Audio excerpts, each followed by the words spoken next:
Last time ready. So ఇప్పుడు మన video concept పేరు ఏంటంటే విఎఫ్ఎక్స్ బొక్కలు.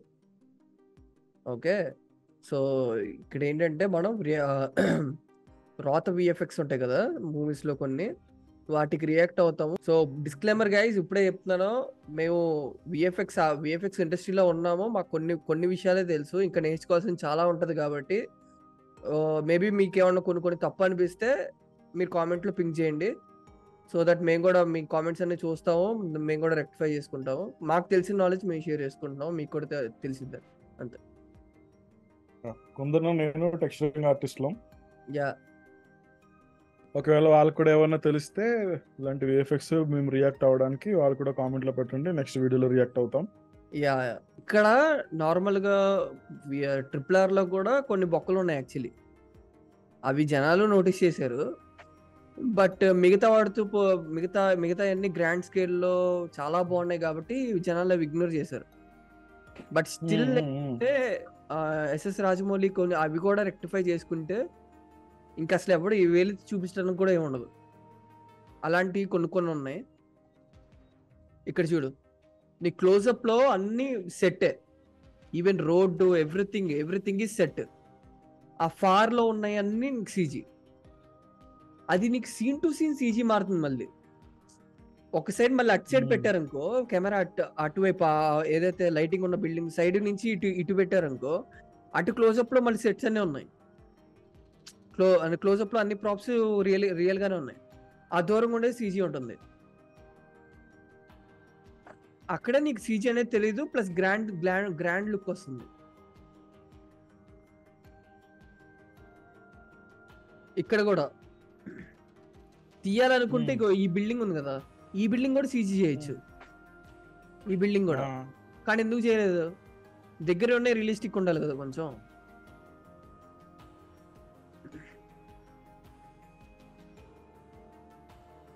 ఇదిగో ఫస్ట్ ఇక్కడ రెఫరెన్స్ ఉంది చూసావా, బిల్డింగ్ రెఫరెన్స్, దాని లైటింగ్ రెఫరెన్స్ అంతా ఇక్కడ తీసుకున్నాడు.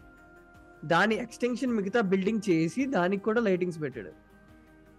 ఈ రిఫరెన్స్ నుంచి కలర్ ఎలా ఉంది, ఓవరాల్ టోన్ ఎలా ఉంది, అవన్నీ చూసుకొని రిఫరెన్స్ తీసుకున్నాడు.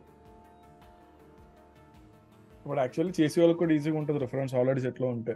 అదే కదా, ఆర్టిస్టులు చేసే పనే అది, రిఫరెన్స్ లేదు. బట్ యాక్చువల్గా ఆర్టిస్ట్ అంటే ఏదో పెయింటింగ్ ఆడికి నచ్చింది పెయింట్ వేసేయటం అలా కాదు. యాక్చువల్గా అయితే నార్మల్ గా పెయింట్ వేసే ఆర్టిస్ట్ కూడా బయట రిఫరెన్స్ తీసుకొని చెట్టు ఎలా ఉంది, దాని ఆకు ఎలా ఉంది అని చూసుకొని తీస్తాడు.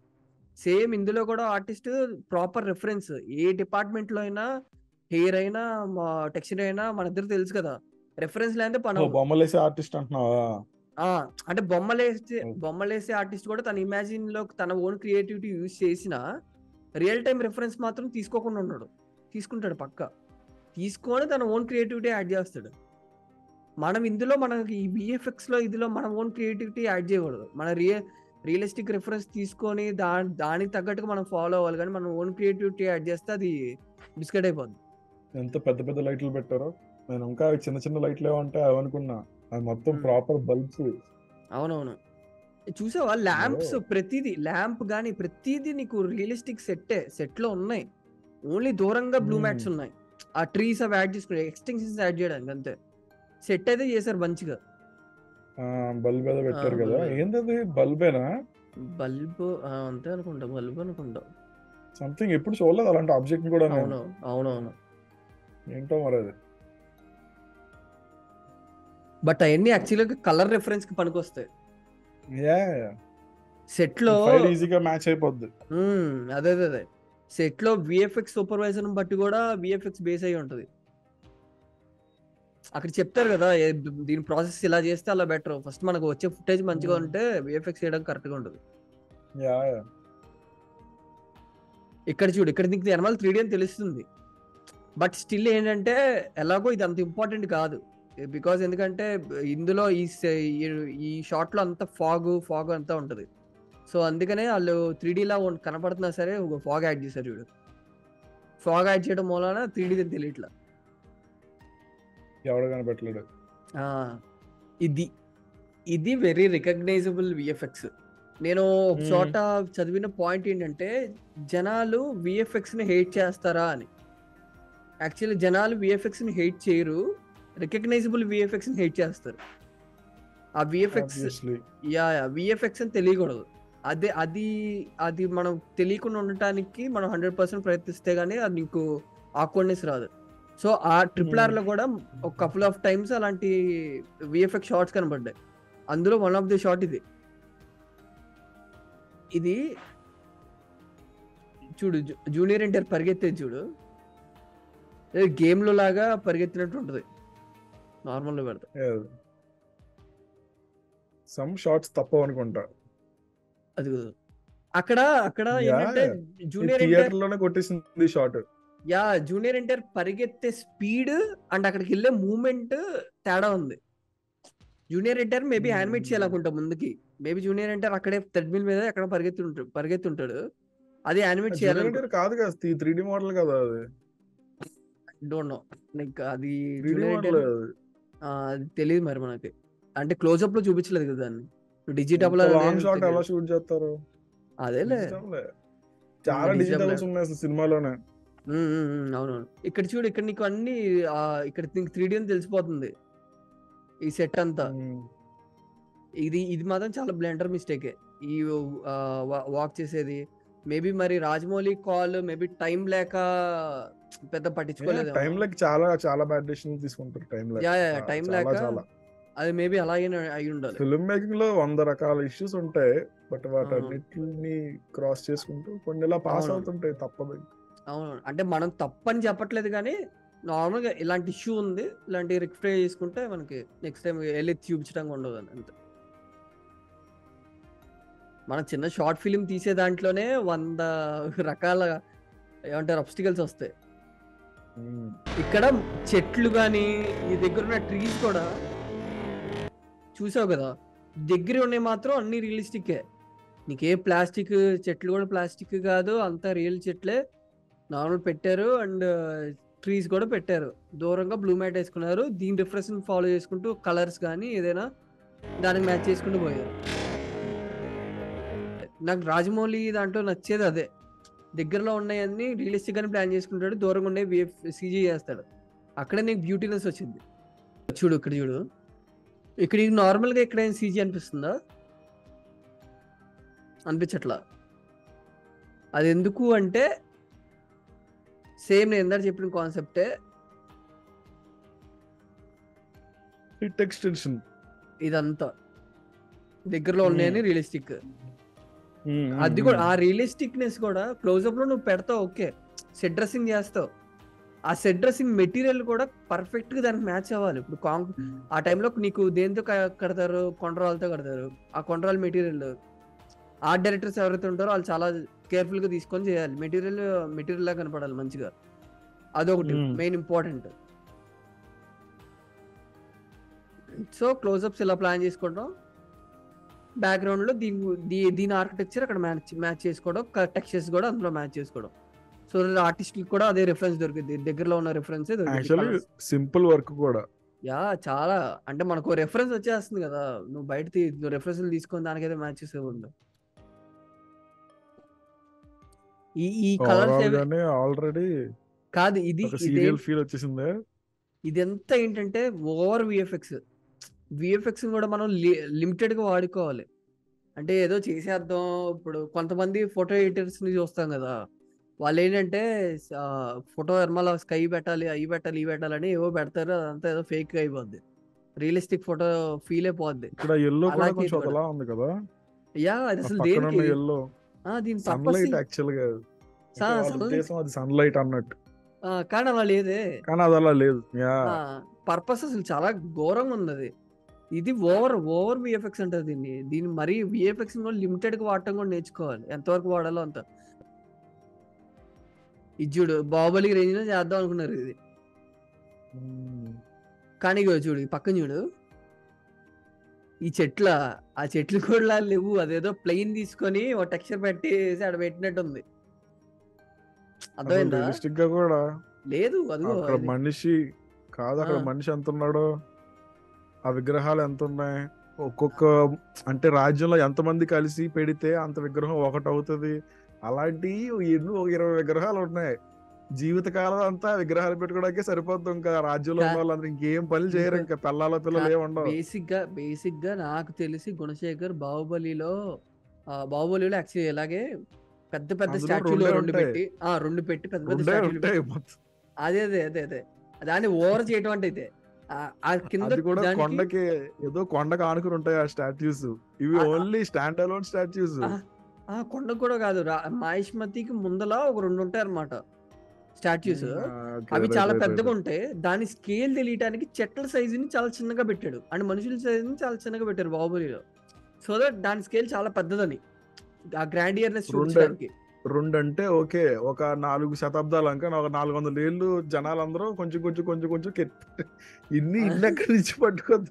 వాటన్నిటికీ మెయింటెనెన్స్ ఎవడు చేస్తాడు? రోజు వెళ్ళి ఎవడు కడుగుతాడు, ఎవడు తిరుగుతాడు? అది చూడు అలా బెసిపోతున్నాయి తల కిరీటం అదే పైకి ఎలా కదా. ఎక్కుతారు అసలు జనాలు? అదే కదా. ఆ పక్షులు ఇది ఒకటి మళ్ళీ మనం ఇందాక మాట్లాడుకునే యానిమల్ రిఫరెన్స్ అనుకున్నాం కదా, ఆ పక్షులు ఎగిరేది కూడా పక్షులు చూడు ఎలా అవుతున్నాయి అది చూసావా? అసలు అలా ఉంటాయి, అలా ఎగురుతాయి అవి. ఏదో ఓపాలి కదా అని రెక్కలు ఊపినట్టు ఉంది అది. బేసిక్ ఇలాంటి ఇప్పుడు పక్షులు ఎక్కడో దూరంగా ఎగురుతున్నాయి అంటే పర్లేదు, నువ్వు అలాంటివి పట్టించుకోవాల్సిన జస్ట్ అలా మూమెంట్ ఉంటే చాలు. బాహుబలిలో కూడా పక్షులకి యాక్టింగ్ రాదు కదా. బాహుబలిలో కూడా లాంగ్ షాట్స్ లో పెడతాడు, అంటే డ్రోన్ షాట్స్ లాగా పెడతారు. పెట్టినప్పుడు ఎక్కడో చిన్నగా పక్షులు ఎగురుతా వెళ్తాయి అన్నమాట. ఇక్కడ అప్పుడు అవసరం లేదు, మనకు డీటెయిలింగ్ అవసరం లేదు, బికాస్ లాంగ్ షాట్ లో ఉంది, ఎవడు గమనించాడు కాబట్టి. ఎలా పక్షులుగా ఉంది ఆ ఫీల్ కోసం. ఇక్కడ క్లోజ్అప్ లో పక్షులు వచ్చేస్తున్నాయి.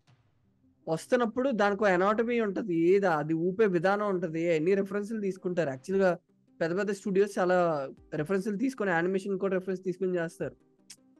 ఇప్పుడు నువ్వు పాస్ చేసావు కదా సీన్ లో, నాకు అర్థం కావట్లేదు. ఇటు సైడ్ రైట్ ఒక పక్షి ఉంది కదా, రైట్ హ్యాండ్ సైడ్ ఎండ్ లో, అది వెనక్కి తిరిగి ఉందా ముందుకు తిరిగి? అది వెనక్కి తిరిగి ఉంది కదా ఆ పక్షి. అప్పుడు పైన ఉన్న పక్షికి ఏమో ఇలా ఉన్నాయి వింగ్స్, అది ఎటు తిరిగి ఉంది? నాకు అసలు డైరెక్షన్ అర్థం కావట్లేదు. ఇది ఖచ్చితంగా వెనక్కి తిరిగి ఉంది. ఇది అదే కీస్ మర్చిపోయానని ఇంటికి వెళ్ళి తీసుకొస్తున్నట్టు ఉంది ఆ టైప్ లో. అసలు అది వెనక్కి తిరిగి ఎత్తుకుంది, వెనక్కి వెళ్ళు స్లో. లేదా స్ట్రైట్ ఉండడం వల్ల మనకు అలా అనిపించినట్టుంది కదా. కాదు వెనక్కి తిరిగి ఉన్నాయి పక్షులు.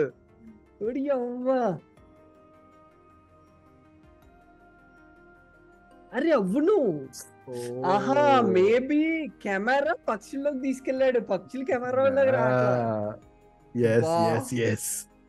అవి అక్కడే ఉన్నాయి ఎలా అని. నీ అమ్మ ఏమన్నా ఉందా రాజ్యం, ఆ గుంట చూడు గుంట అనుకుంటున్నాయి అవి అక్కడ కూర్చుని.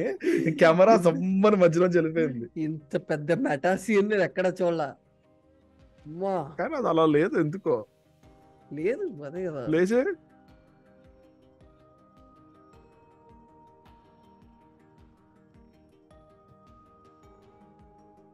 అలా లేదు. అలా యాక్చువల్లీ రాంగ్ కెమెరా మూమెంట్ అది.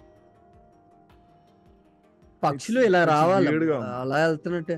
ఇప్పుడు రాజ్యం ఇటు చూపిస్తున్నాడు, రాంగ్ ఏం ఉండదులే గానీ, బట్ ఇట్స్ వియర్డ్ గా ఉందంతా. అంటే మనకి జనాలు అందరూ నాకు తెలిసి ఇప్పుడు దాకా పక్షులు ముందుకు వెళ్తున్నాయని అనుకుని ఉంటారు. మనమే ఫస్ట్ టైం అది ఏదో కనిపించింది మనకి సడన్ గా. అంటే వాళ్ళు పెట్టిన విధానం యాక్చువల్లీ రాంగ్. కెమెరా మూమెంట్ అలా వెళ్తున్నప్పుడు వెళ్ళిపోతున్నట్టు పెడతారా? నార్మల్ నువ్వు రాజ్యం చూపిస్తున్నావు, రాంగ్ ఏముండదు, ఆవిడ క్రియేటివిటీ ఆడిది. ఇంకా అలా ఆడిష్టం. ఇంకా అలా అనుకుంటే ఇక్కడ కూడా క్రియేటివిటీ చెప్పచ్చు. ఆ చెట్లు అలా ఉన్నాయి క్రియేటివిటీ, లైట్ అలా ఉంది క్రియేటివిటీ, ఆడ క్రియేటివిటీ అంతా కరెక్టే. అంటే మనకి అంటే ఎఫెక్ట్ రావట్లేదు, వాళ్ళు అనుకున్నది కరెక్టే కానీ ఎఫెక్ట్ రావట్లేదు. అదే అంటే డైరెక్షన్ యాక్చువల్గా. ఇప్పుడు నీకు రాజ్యం చూపిస్తున్నావు, కెమెరా ముందుకు ప్యాన్ అవుతుంది, రాజ్యం ముందుకుంది, రాజ్యం బ్యాక్ సైడ్ నుంచి ఇలా ప్యాన్ అవ్వట్లేదు కదా. రాజ్యం ముందుకుంది, నువ్వు ఉన్నప్పుడు పక్షులు అలా వెళ్తున్నప్పుడు, లేదా అప్పుడు ఇలా ఉండకూడదు, ఈ డైరెక్షన్ లో ఉండకూడదు, ఇలా ఉండాలి, అడ్డుగా ఇలా రావాలి పక్షులు. షార్ట్ వర్కౌట్ అవ్వలేదు అదే నేను అనేది. అంటే రాంగ్ డైరెక్షన్ పెట్టారంటున్నాను ఆ పక్షులు కూడా, నేను అనేది అది. నువ్వు బాహుబలి చూసావు కదా, బాహుబలిలో అనుష్క వాళ్ళ రాజ్యం ఉంది కదా, కొంతల దేశం. ఆ రాజ్యంలో వాళ్ళని తిట్టాలంటే ఏమని తిట్టేవాళ్ళో తెలుసా? ఏమని తిడతారు? పిచ్చి కొంత.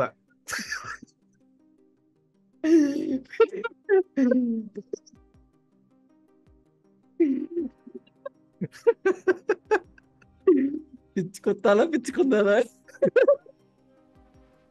హిస్మతి అమర సీలే ఒక నిమిషం ఫాస్ట్ ఆపు నువ్వు బర్రె కొద్దేసుకొని. సేమ్ అలాగే ఉంది అదంతా. ఇది బాహుబలి అంటే కాదు కదా, ఆ క్యారెక్టర్ ఆర్టిస్ట్ కూడా బాహుబలిలో ఉంటాడు. అవునవును, అది నాకు తెలిసి బాహుబలి రెఫరెన్స్ తీసుకునే చేసినట్టు ఉన్నారు వీళ్ళు స్టోరీ రాయడం కూడా. శాకుంతలం బెస్ట్ ఏంటంటే వాళ్ళ కాస్ట్యూమ్స్, హీరోయిన్స్ చిలికెత్తారు, మిగతా అంతా కాదు కాదు, ఇక్కడ ఇక్కడ ఇది మాట్లాడుకోవాలి. ఇందాక నేను చెప్పా కదా, RRR లో కింద ఫారెస్ట్ మొత్తం నార్మల్ ఒరిజినల్ చెట్లే పెట్టారు, ప్లాస్టిక్ ఇవి పెట్టలేదు, నార్మల్ ఇవి పెట్టారు, అండ్ చెట్లు వాట్ ఎవర్ ఇట్ ఈస్ ఉన్నాయి. సెట్ డ్రెస్సింగ్ బాగానే చేశారు క్లోజ్అప్ షాట్ లో. వీళ్ళు చూడు ఫారెస్ట్ ని క్రియేట్ చేద్దాం అనుకున్నారు. ఫారెస్ట్ లో ఎక్కడైనా ఇంత క్లీన్ గార్డెన్ ఉంటుందా? ఫస్ట్ ఆఫ్ ఆల్ ఉండదు. ఫారెస్ట్ కాదనుకుంటా, ఫారెస్ట్ మరేంటిది? సినిమా చూడలేదు. నేను సినిమా అంటే చూడలేదు. వాళ్ళు వెనకాల ఉండే ప్లేస్ సంథింగ్ గార్డెన్ ఏమన్నా నాకు తెలియదు, గెస్ చేస్తుంది. సరే పోనీ గార్డెన్ అనుకో, ఏదో మిషన్ తో కట్ చేసినట్టుగా లెవెల్ గా ఉంటదా? అప్పట్లో అసలు శాకుంతలం నువ్వు ఎప్పుడు తీసుకొస్తున్నావు శాకుంతలం అంటే? మరి అప్పుడు నాలెడ్జ్ లేదు నాకు. అప్పుడు నీకు కత్తెరలు కూడా ఉండేవి కదా, ఏమంటారు, పెద్ద కత్తెరలు కూడా ఉండేవి కదా నీకు, కొడవళ్ళు ఉండేవి. కత్తెరలు ఉండవా నువ్వు మరి? కొడవలతో కోసేవారు ఏదైనా సరే అప్పట్లో. మన అమ్మమ్మ మన తాత టైంలోనే కత్తిర్లు కూడా కాదు, కొడవలతో కోసేవాళ్ళు ఏదైనా సరే గడ్డిని. తర్వాత వచ్చినాయి కత్తిర్లు, పెద్ద పెద్ద కత్తిర్లు. ఆ నెమలు ఈ చూడు ఎంత స్లోగా దిగుతుందో అసలు. కోడి ఎవడైనా బేసిక్ సెన్స్, బయట నువ్వు ఎప్పుడైనా కోడిని అబ్జర్వ్ చేసావా? గోడ మీద ఎగిరి వాలేటప్పుడు ఎలా దిగిద్ది? ఆ మెల్లిగా సుకుమారంగా దిగిద్దా? కంప్లైంట్ కూడా ఇచ్చింది కోడ్ నా మీద. అదే ఇప్పుడు అదే అన్నా, సీజీలో ఎనాటమీ ఇంపార్టెంట్, అవి ఎలా బిహేవ్ చేస్తాయి అనేది చాలా ఇంపార్టెంట్. ఏదో క్రియేట్ బానే ఉందా?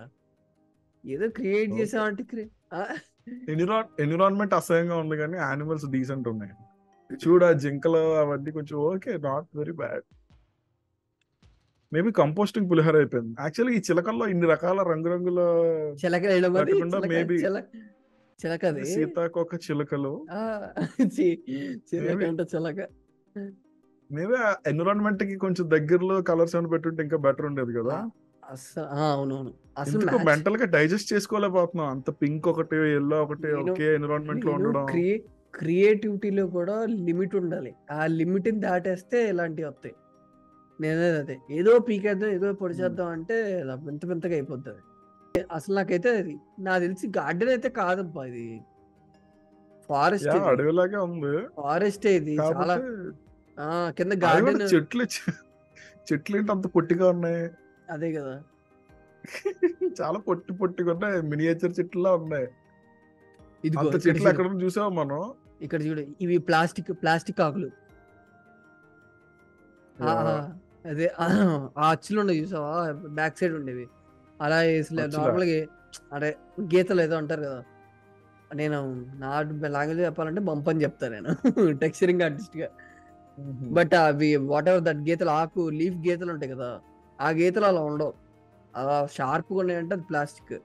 అంటే నీకు తెలిసిపోద్ది, ఇక్కడ రఫ్నెస్ తెలిసిపోద్ది, షైనీగా ప్లాస్టిక్ ఆటికి షైనీగా ఉంటాయి. ఆ పెట్టే ఆకులు కూడా, సెట్ డ్రెస్సింగ్ కూడా, ఏంది అది సినిమా అనుకుంటున్నారా లేకపోతే ఏదన్నా రియాలిటీ షో అనుకుంటున్నారా? రియాలిటీ షోలో నువ్వు అలా పెట్టావంటే పర్లేదు కానీ సినిమాలో నీకు ఆ లుక్ అండ్ ఫీల్ కావాలి కదా. అది చూడు అంత ఆర్గనైజ్డ్ గానా ఫారెస్ట్ ఉండేది, ఏదో నిజంగా పెట్టినట్టుగానే. టాప్ షాట్ చూడు. ఓ బాగుంది, చాలా బాగుంది. ఏం బాగుంది టాప్ షాట్. అదే మొక్కలు పెట్టా, అసలు అంత ఆర్గనైజ్డ్ ఎవడు పెట్టడు కదా, అడవుల్లో అలా ఉండవు ఎందుకంటే అలా. అదే చూడు, ఇదొకటి విలన్ మొత్తం అంటే ఈ రాజ్యంలో అందరూ డార్క్ విగ్రహాలు కట్టుకుంటానే ఉంటారేమో, మళ్ళీ విలన్ విగ్రహాలు పెట్టారు 2. కాదు, విలన్ అంటే డార్క్. ఇప్పుడు అదే నాకు నచ్చదు. అవునా? ఆది పురుష ప్రతి దాంట్లోనూ ప్రతి సినిమాలో విఎఫ్ఎక్స్ లోను విలన్ అంటే అన్నమాట డార్క్ ఉండాలి. ఇంకోటి ఏంటో తెలుసా, కంఫర్ట్ జోన్. డార్క్ అంటున్నావు నువ్వు, నేను స్కిన్ టోన్ అనుకుంటున్నాను. కాదు నన్ను అనేది విఎఫ్ఎక్స్ అన్నమాట, సెట్ డ్రెస్సింగ్ అని అంతా డార్క్ విలన్ అంటే. యాక్చువల్గా ఇంకోటి ఏంటంటే, మన తెలుగు విఎఫ్ఎక్స్ దాంట్లో, తెలుగు అనే కాదు కొన్ని వాటిల్లో విఎఫ్ఎక్స్ దాంట్లో కంఫర్టబిలిటీ చూసుకుంటున్నారు. బికాస్ బ్రైటెస్ట్ గా వెళ్ళావు అనుకో విఎఫ్ఎక్స్ లో బొక్కలు కనబడిపోతాయి. డార్క్ లోకి వెళ్ళావు అనుకో, అంటే నీకు వెనమాల మబ్బులన్నీ డార్క్ గా పెట్టేసి సామ్రాజ్యం మొత్తం డార్క్ లో పెట్టావు అనుకో, అప్పుడు నీకు ఏమైందంటే చీకట్లో ఆ బొక్క కనపడదు అనమాట. నీకు ఆ కట్టింగ్లు అవి ఇవి ఏమి కనపడవు. అర్థమైందా? కంఫర్టబిలిటీలో చూసుకుంటున్నారు. బ్రైటెస్ట్ గా చూసుకోవాలనుకుంటే ఇలా బొక్కలు కనబడుతున్నాయి. ఇది గుణశేఖర్ శకుంతలంలో ఇందాక మనం చూసాం కదా అలాంటి. కానీ రాజమౌళిలో మెచ్చుకునేది ఏంటంటే, బాహుబలిలో కుంతల రాజ్యం ఎంత బ్రైట్ గా ఉంటది. నువ్వు అది తీసుకోకు. కాదు నువ్వు తీసుకుంటే కుంతల రాజ్యం ఎంత బ్రైట్ గా ఉంటది. అక్కడ ఏమన్నా ప్లాస్టిక్ పువ్వులు ఏమైనా ఉంటాయా? ఎంత న్యాచురలిస్టిక్ గా ఆ మ్యూజిక్ తగ్గట్టుగా ఆ ఫీల్ అంతా చాలా బాగుంటది. లాంగ్ షాట్ లో డ్రోన్ షాట్ లా పెట్టిన కూడా అలా. రాజు అంతా సీజీనే తెలుసా? అవును, అంతా సీజీ తెలుసు, అర్థమైపోద్ది కదా. అండ్ అది చాలా వెరీ హార్డ్ టు మేక్ కదా, అంత వైట్ కలర్ లో ఉన్నదాన్ని సెల్ చేయడం చాలా కష్టం. ఇంకోటి ఏంటో తెలుసా, నేను ఇందాక చెప్పా కదా, క్లోజ్అప్ లో ఉన్న సెట్ ప్రాప్స్ కానీ అవన్నీ రియల్ గా ఉండడానికి చూసుకుంటున్నారు కదా. ఈవెన్ నేను ఒక మేకింగ్ వీడియో చూసా, ఈవెన్ కుంతల రాజ్యం దగ్గర తీసేటప్పుడు కూడా అనుష్క షాట్స్ దగ్గరలో ఉన్నవన్నీ కొంచెం మార్బుల్ స్టోన్ ప్రాప్స్ అవి పెట్టుకున్నారు. వాళ్ళు అవి పెట్టుకునే చేశారు. అవి పక్కన ఉన్నాయి కూడా సీజీలు అలాంటివి చేయాల. దానివల్ల అది ఏంటంటే ఆ లుక్ వచ్చింది. ఆ క్లోజ్అప్ లో కూడా కుంతల రాజ్యం వైట్ చాలా మంచి లుక్ వచ్చింది. ఇది దగ్గరలో ఉన్నవి ఇవి కూడా సీజీ చేయాల్సిన అవసరం ఉందా? ఇక ఇది నీకు పెట్టినట్లేదా? ఫోటోషాప్ లో ఏదో పెట్టినట్లేదు. ఇది కూడా సీజీలో చేయాల్సినంత అవసరం ఏంటి? ఈ హౌస్ ఎంటీగా ఉంది కదా, ఎంటీగా ఉంది. సరే ప్రాపర్ గా సెట్ డ్రెస్సింగ్ కూడా చేయలేదు. అండ్ నువ్వు ఈ కొండలు సీజీ చేసావంటే ఓకే. ఇది ఉంది చూసావా, ఇది సీజీఏ. ఈ హౌస్లు సీజీఏ కనపడిపోతుంది ఈజీగా. అండ్ ఓవర్ విఎఫ్ఎక్స్ ఈ లైట్ షైన్ కానీ అన్ని పడేవన్నీ నాకు తెలిసి గ్రౌండ్ కూడా సీజీఏ. వీళ్ళు నడిచే దాన్ని బట్టి అర్థమైపోతుంది. నేను అదే అనేది, ఇప్పుడు ఇందాక నుంచి నేను క్లోజ్అప్ షాట్స్ రియల్ గా తీసుకున్నాడు RRR లో, బాహుబలిలో అన్నది ఎగ్జాంపుల్ దీనికే. అందువల్ల అసలు most of the VFX blunder mistake గా కనబడేది. అందుకే క్లోజ్అప్ షాట్ కూడా అలా ఫేక్ చేయడం వల్ల.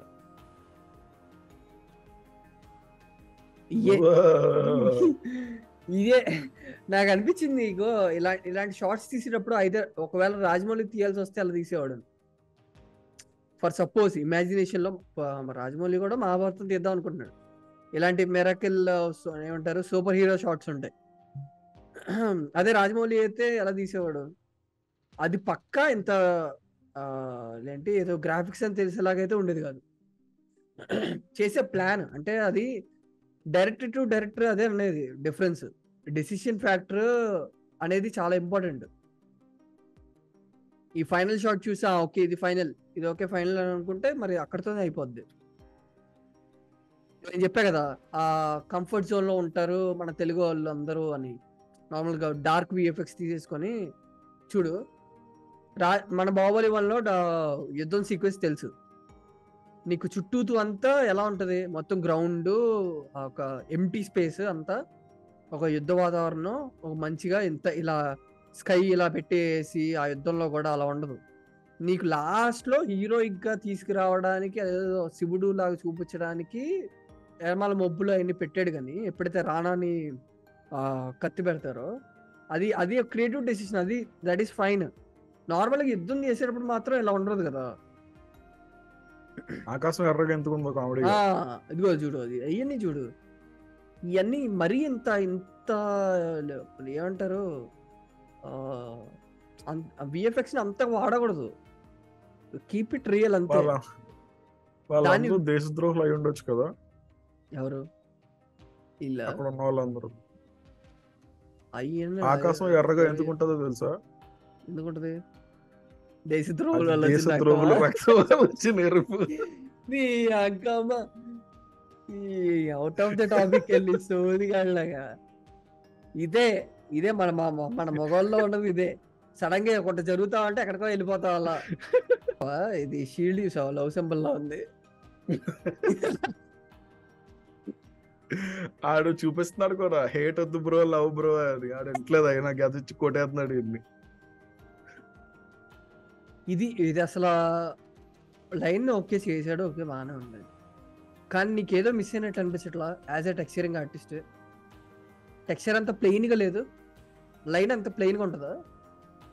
ఈవెన్ దో మనకి ఓవరాల్ గా ఒక కలర్ గ్రేయిష్ కలర్ కనపడినా సరే దానికి ఒక కలర్ వేరియేషన్స్ ఉంటాయి యాక్చువల్ గా లైన్ కూడా.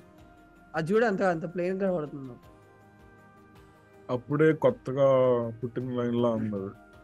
అసలు అలా కూడా కాదు, ఇది సంథింగ్ మాసిపోయిన లైన్ లా ఉంది. ఏదో పులి షాట్ ఉంది కదా, ఇది చూడు చూడు చూడు, ఇక్కడ నుంచి క్లియర్ లైట్ పడుతుంది.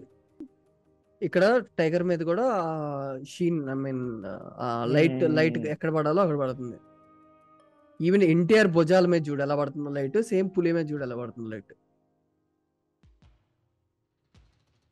ఇక్కడ ఇక్కడ చూసావు కదా ఆ పులి అనాటమీ అండ్ పులి ఎలా దూకుద్ది అంత చూసుకొనే చేశారు. అక్కడ నెమలు వాడటం, ఆ పావురం ఎగరటం ఎంత కామెడీగా ఉన్నాయి. ఇది ప్రీ ప్రొడక్షన్ లో నాకు ఇదే చాలా బాగా నచ్చింది. అదే రాజమౌళి సెట్స్కి వెళ్ళక ముందే అంత ప్రతిదీ ఇది అందరు చూసే ఉంటారు వీడియో. ఇది పుల, ఇది రాజమౌళి పుల. రాజమౌళి పులి ఇలా బ్యాక్ వస్తాను ఇలా చెప్తున్నాడు. ఫస్ట్ ఏం చేసిద్ది, ఎన్టీఆర్ ఎలా రియాక్ట్ అవుతాడు. చూడలేదా వీడియో? చూడలేదా? చాలా మంది చూసారు ఇది వీడియో యాక్చువల్లీ. అది రిఫరెన్స్ కోసం అనమాట. విఎఫ్ఎక్స్ సూపర్వైజర్ కి చెప్పాలి, సీన్ ఎక్స్ప్లెయిన్ చేయాలి, ఎలా ఎక్స్ప్లెయిన్ చేయాలి, ఎలా ఎక్స్ప్లెయిన్ చేయాలి. ఇవన్నీ తీసుకొని వాళ్ళు చూపించారంటే వాళ్ళకి ఒక క్లారిటీ వచ్చింది. ఓకే దీన్ని ఎలా తీయచ్చు. ఇదో చూడు ఆన్ సెట్ కూడా ఆ లైట్ చూసావు దీని మీద ఎలా పడుతుందో. అవి కూడా వాళ్ళు రిఫరెన్స్ గానే తీసుకుంటారు.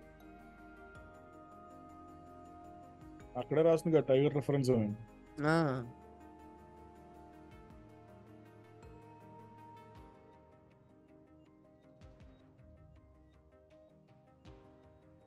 యాక్చువల్లీ నాకు ఇంకోటి ఏమనిపించిందో తెలుసా, నార్మల్గా లైట్ని మనం సీజీ షాట్ తీసేసిన తర్వాత ఆ సెట్ నుంచి వచ్చేసాక లైట్ని దాన్ని మ్యాచ్ చేసుకోవడం కంటే మనం హెచ్డిఆర్ ఇమేజెస్ ఉంటాయి కదా లైట్లో, మనం హెచ్డిఆర్ఏస్ వాడతాం కదా రెండర్స్కి. ఆ హెచ్డిఆర్ఏస్ ఆ వెళ్ళిన సెట్ పాయింట్ లో పెట్టుకొని వాళ్ళ హెచ్డిఆర్ఏ క్రియేట్ చేస్తే వాళ్ళకి ఆ లైట్ డోమ్ వచ్చేసింది. అది అప్పుడు అదే నాకు తెలిసి తీసే ఉంటారు. అందుకే మ్యాచ్ అయింది, లేకపోతే ఎందుకు మ్యాచ్ అయింది? అంటే ఫిలిం కి చేసే వాళ్ళందరూ అది బేసిక్ గా చేస్తారు. అది ఒకటే కాదు, ఇంకో 4 రకాల స్పియర్లు క్రియేట్ చేస్తారు. రకరకాల స్పియర్లు, ఒకటి రిఫ్లెక్షన్ స్పియర్, ఇంకోటి ఇది, ఇంకోటి అలాగా చేస్తారు. అవునవును, అవి పైప్ లైన్ వేరే ఉంటది మొత్తం. అదే అనేది అవి ఉండబట్టే ఇదేంటి లైట్ అంత కరెక్ట్ గా మ్యాచ్ అయింది, లేకపోతే అసలు మ్యాచ్ అవ్వదు. ఇప్పుడు రాజమౌళి అనేది దీన్ని తీసుకొచ్చి తర్వాత లైటింగ్ పెట్టుకుంటా అంటే అసలు మ్యాచ్ అవ్వదు. హెచ్డిఆర్ఏ పెడితేనే అక్కడ ఉన్న సెట్ లైన్స్ తీసుకొస్తాను లైట్ ని. ఇలాంటివి యాక్చువల్లీ మాట్లాడాలంటే గుణశేఖర్ మూవీస్ ఉన్నాయి కదా కొన్ని మూవీస్, అందులో విఎఫ్ఎక్స్ కూడా ఉంటది, ఎఫోర్ట్ ఉంటది, విఎఫ్ఎక్స్ ఆర్టిస్ట్ ఎఫోర్ట్ ఉంటది. కానీ అదే గుణశేఖర్ ఇప్పుడు RRR కి ఎంపీసీ వర్క్ చేశాడు, ఎంపీసీ కంపెనీ వర్క్ చేసింది. అదే గుణశేఖర్ ఫిలిం చేసి ఎంపీసీ వర్క్ చేస్తే అప్పుడు కూడా విఎఫ్ఎక్స్ తేడా వచ్చింది. ఎందుకు తేడా వచ్చింది అంటే డైరెక్టర్స్ కాల్ అనేది ఉంటుంది కదా. ఇప్పుడు ఫర్ సపోజ్ రాజమౌళి ఉన్నాడంటే తను చెప్పాడు ఒక ఇంటర్వ్యూలో, ఒక పులి పరిగెడుతుంది అంటే ఎంత ఫాస్ట్ లో పరిగెత్తుద్ది, దాన్ని తగ్గట్టుగా మేము చేసుకున్నాము అని అన్నాడు. విఎఫ్ఎక్స్ స్టూడియోస్ వర్క్ చేసి చూపిస్తే కానీ ఫైనల్ డిసిషన్ ఫ్యాక్టర్ రాజమౌళి, అలాగే డైరెక్టర్. ఇక్కడ గుణశేఖర్ మూవీస్ లో చూస్తే ఆ డెసిషన్ లోనే ఏదో తేడా ఉందనిపించింది. అర్థమైందా? సో వాళ్ళకి ఏంటంటే మంచి కంపెనీస్ వర్క్ చేసినా సరే డెసిషన్ బాగోలేనప్పుడు అవుట్పుట్ అంత బాగా రాదు. సో ఇక్కడ డైరెక్టర్స్ కాల్ అనేది చాలా ఇంపార్టెంట్. వాళ్ళ టూల్ యా డైరెక్టర్స్ ఎక్కుకోవాలి. అవునవును, చెక్కుకోవాలి అంతే. సబ్స్క్రైబ్ చేసుకోండి.